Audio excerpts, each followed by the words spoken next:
नमस्कार दोस्तों, मैं हूं अनु त्रिपाठी और आज आपके बीच में मैं बताने जा रहा हूं कि आखिर आप सफल क्यों नहीं होते। आज वो सफलता के लगभग 2 से 4 ऐसे सूत्र मैं बताने जा रहा हूं। मुझे उम्मीद है कि कहीं ना कहीं आप इन चीज़ों को समझने का प्रयास करेंगे, लेकिन ध्यान दें, इस वीडियो को अंत तक ज़रूर देख लें। आपके मन में जो चल रहे हैं सवाल, लगातार हैं आप परेशान, तो कहां जाते हो मेरे दोस्तों? आ जाइए, हम दे रहे हैं आपको समाधान।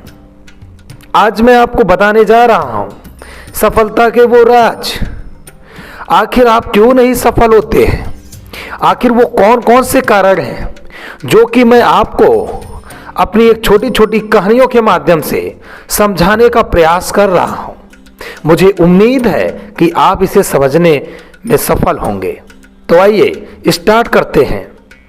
दोस्तों, नंबर 1 पे मैं आपको एक छोटी सी कहानी सुनाने जा रहा हूं। भाई साहब, ये कुछ बंदर के बच्चे हुआ करते थे।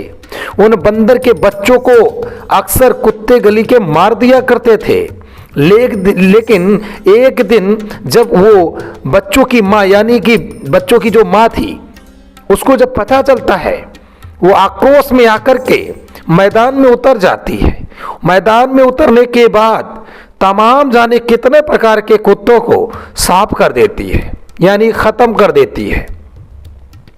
इस कहानी से आपको हो सकता ना समझ में आया हो, लेकिन मैं आपको बता दूं, इस कहानी का बहुत बड़ा मतलब है।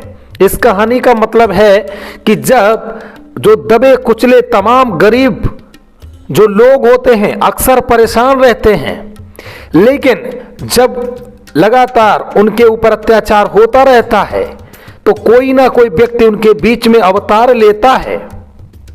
मैं आपको बता दूं कि जिस तरीके से लोगों पे अत्याचार होते हैं, फिर एक दिन वो आ जाता है, जो अत्याचारी होते हैं उनका बाप भी उनको मिल जाता है। तो कुछ इसी तरह आपको भी चलना पड़ेगा। आखिर अभी तक आपको दबाया गया, कुचला गया, आपको लूटा गया, आपको बर्बाद किया गया, आपको गुमराह किया गया, लेकिन अब आपके बीच में अगर कोई अच्छे लोग आ रहे हैं, लेकिन कहीं ना कहीं आप पहचान नहीं पा रहे हैं। ये सबसे बड़ी भूल है और सबसे बड़ी प्रॉब्लम है। जितना समय आप बातों में देते हैं, जितना समय आप इधर उधर घूमने में देते हैं, जितना समय आप राजनीति में देते हैं, अगर उतना समय अपने समाज को दे दें तो आपके सारे काम बन जाएंगे। आपको बता दूं, अक्सर लोग कहते हैं कि सर मैं बहुत परेशान रहता हूं, मैं बहुत तकलीफ में हूं, सरकार हमारी सुनती नहीं है। तो भाई साहब, मैं आपको एक कहानी फिर से सुनाने जा रहा हूं। इस कहानी का जो मेन टाइटल नेम है, मैं बता दूं, संगठन में शक्ति।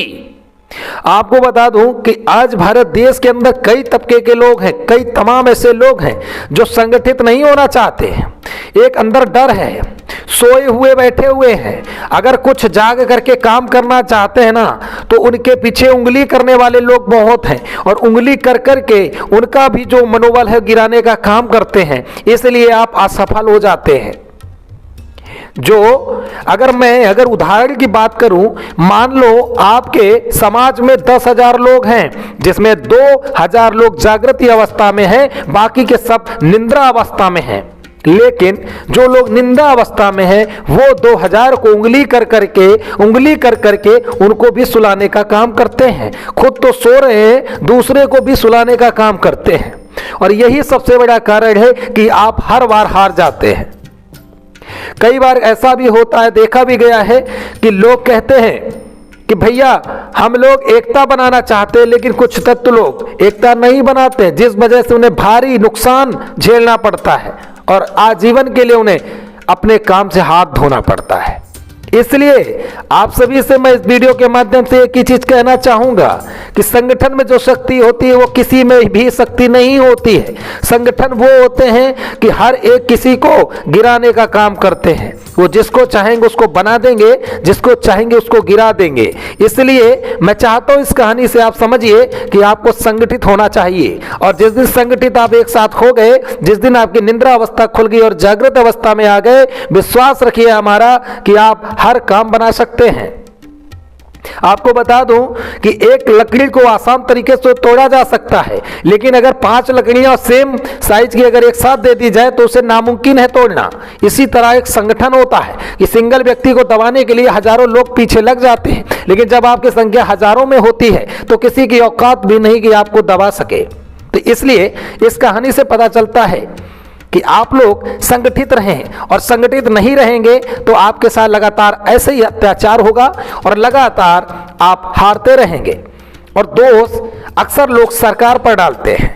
आखिर इसमें सरकार की क्या गलती है? सरकार कहती है कि आप लोग संगठित होइए, एक साथ आवाज उठाइए, हम जरूर सुनेंगे। लेकिन जब 4 लोग आवाज उठा रहे हैं और 10 लोग आपको रोक रहे हैं तो सरकार भी जानती है कि इन 4 लोगों का मैं करूं तो क्या फायदा। अगर इतने 4 लोगों के चक्कर में मैं अगर कोई भी चीज इन लोगों के लिए करता हूं तो जो लोग आवाज नहीं उठा रहे उन्हें आराम से मजे से बैठे बैठाए उनका अधिकार मिल जाएगा।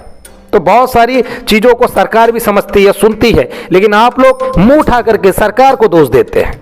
आप लोग अक्सर लोगों को गलत कहते हैं, खुद के अंदर गलतियों को नहीं झांकते हैं, इसलिए आपकी हार होती है।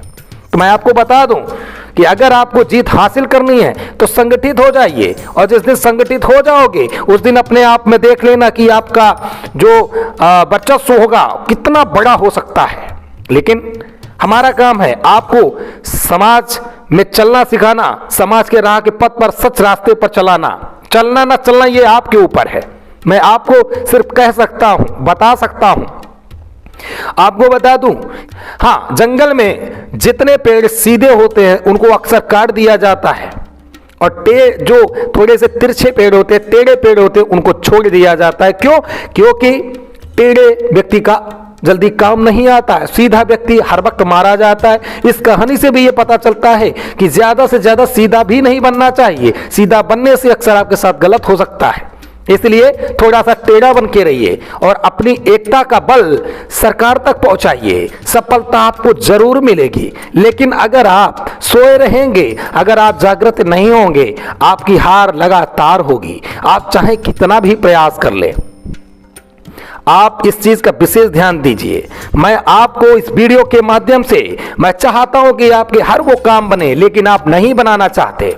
ये आपकी सबसे बड़ी गलती है।